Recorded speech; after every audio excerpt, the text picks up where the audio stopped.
Hi, my name is Lito. Today we will talk about how to make colored eyeliner on touch-up appointment. I will show for you all details and full procedure how I am doing it with my client. Please watch this video till the end and subscribe to my channel. If your client book appointment for touch-up and would like to do it more intensive look and brighter color, you can fill in the gaps and you can do several passes with the same color. For example, it can be brown and it can be black color. I recommend to do touch-up appointment and correction of soft eyeliner with needle 1.030 because it's easier to see the gaps and it's easier to fill in, it's more precise. If your client would like to make correction with different colors, for example, you can agree with the client to use green, blue, purple or any other brown colors, then you should agree first where you will add this color on the top of the eyeliner because it will be wider than before. You should make a sketch before touch-up and then you should start with colored pigment first, and just after that you can continue working with lash line and add black colors.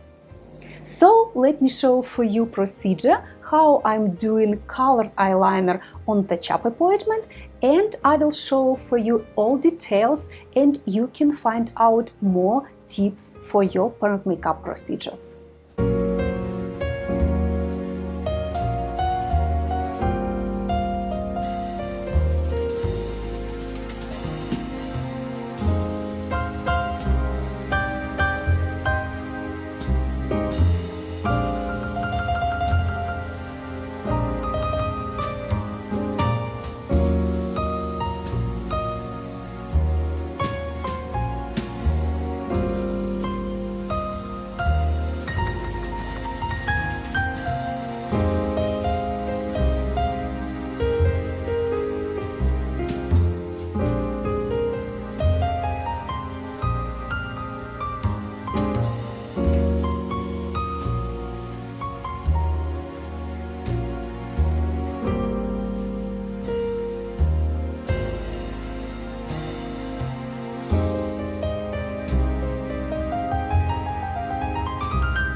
Thank you for watching my video. Please subscribe to my channel and follow me on Instagram and share this video with your parent makeup artist. I will be very happy to see you on my next video. See you soon. Bye bye.